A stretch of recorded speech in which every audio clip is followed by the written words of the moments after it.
Hey everybody, welcome back to our quick video. I just wanted to quickly talk about the pros and cons of paying to have your oil change done at one of those instant oil change places like Jiffy Lube or Valvoline, or doing it yourself. I've owned about 20 cars throughout my life. I used to take a lot of pride in doing it myself, but I'm leaning more towards paying someone else to do it for a lot of reasons. I actually wrote down all the reasons. I think I came down with like 40 positives of paying someone else to do it versus about 3 positives of doing it yourself. Okay, so first let's get to the positives of doing your actual oil change on your car yourself. Number one, you save some money, usually about 50%. I do full synthetic oil changes on all my cars, which are usually like $100 plus $10 tax, so $110. If I do them myself, it's about 50 bucks. So that's about a 50% difference there. Number two, you take some pride in doing it yourself. I've owned a lot of cars. Like I said, I had some high-end sports cars like a Nissan GTR and my current C7 Z06, and I do take some pride in doing it myself.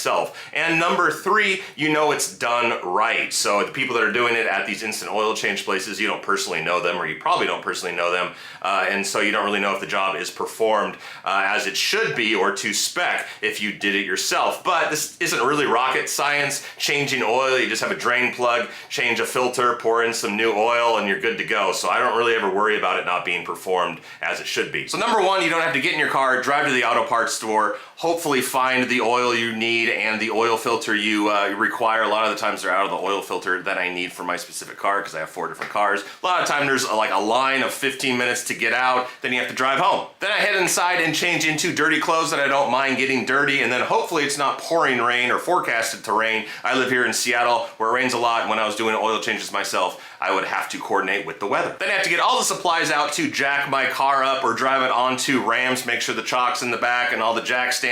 I don't like getting under a car. I don't care what anyone says. It is kind of dangerous being underneath a 3,000 to 4,000 pound vehicle. Then of course you get your hands, face, shirt, clothes, everything else dirty because you're on the ground, you're touching the underside of your car, which isn't the cleanest thing unless you have like a lowrider where it's all chrome and polished, but I don't have one of those. Then you have to worry about oil spills on your driveway. Even a little splatter can leave a pretty good oil stain residue, and it's just kind of a nightmare to get up. I usually have to spray it for a few minutes with brake cleaner, and it's just a lot of after work mess that I just don't like doing anymore. Also, I've burned my hands a few times on the oil coming out. It was been pretty darn hot. That's kind of my mistake, but I didn't think it was going to be quite as hot. You want it a little warm so it drains better, but mine was pretty darn hot, and it definitely woke me up a bit. Another benefit is happier neighbors. If you have like an HOA where you live, you're probably not even allowed to change your own oil unless it's inside a closed garage. I don't have an HOA, but I can still tell my neighbors when I used to do oil changes myself and it looked like my own little mechanic shop in my front yard.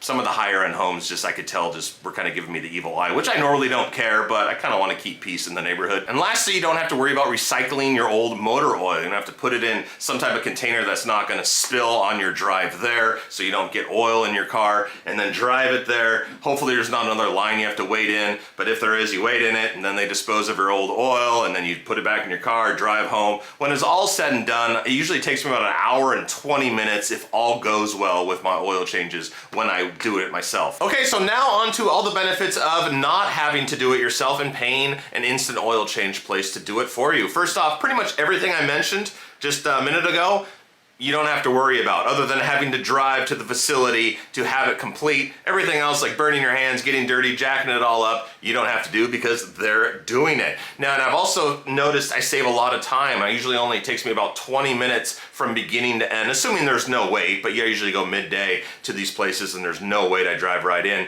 So it takes me 20 minutes versus an hour and 20 if I do it myself and I hustle and there wasn't any problem. Okay, next would be all the complimentary extra added services they do at no extra charge. At least here in Washington, they do these. You might want to check before you take my word for it if you live in a different state other than Washington. But when I go to like Valvoline instant oil change, I pull in, they check my air pressure, they check my battery to make sure it's good, they add water to my water reservoir, they check my brakes fluid, you know, they add windshield washer fluid if it's there, they vacuum my interior. What else do? They check my headlights and brake lights and turn signals. They also check the air filter and the cabin filter if your car car has those. If they're dirty, they do have replacements most of the time in stock. And then at the end, after the oil change is complete, they usually have me start up my vehicle and rev it to about 2,000 RPMs, and then do a pressure system check to make sure everything's good to go, which is kind of hard to do at home if you don't have the equipment. Another thing I know Jiffy Lube is not like this, but Valvoline instant oil changes is, you get to stay in your car, which I really like. I usually have the window about halfway down so I can play on my phone, but if they need to talk to me, I'm still there. With Jiffy Lube and some of the other places, you have to get out of your car and sit, which isn't a huge deal. I'm not bitching that much,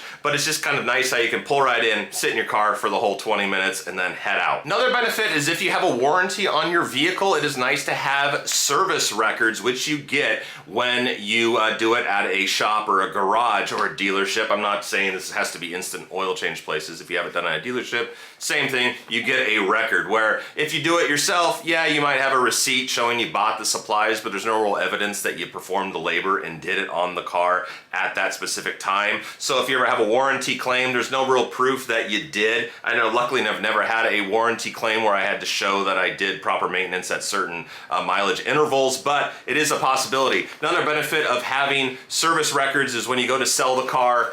Personally, when I'm going to buy a car, if someone has service records dating back from the beginning of the vehicle, I'm more inclined to buy it because I know it's been taken well care of. So I know I've been going on a little rant about this, and I'm by no means hating on if you like to do oil changes yourself, because I do take a little bit of pride. I've been doing it when I didn't have much money growing up, and I had 50 bucks, savings was 50 bucks, but all these benefits at where I'm at in my age now, in life, for 50 bucks more, I like doing it, having someone else do it for me. So if I left anything out, a benefit that you are aware of or a con, please leave them in the comments below. I'd love to hear it, because I ransacked my brain for like an hour trying to think of all the pros and cons, and this is all I could come up with. So hope you found this video somewhat informative, and we'll see you in the next video.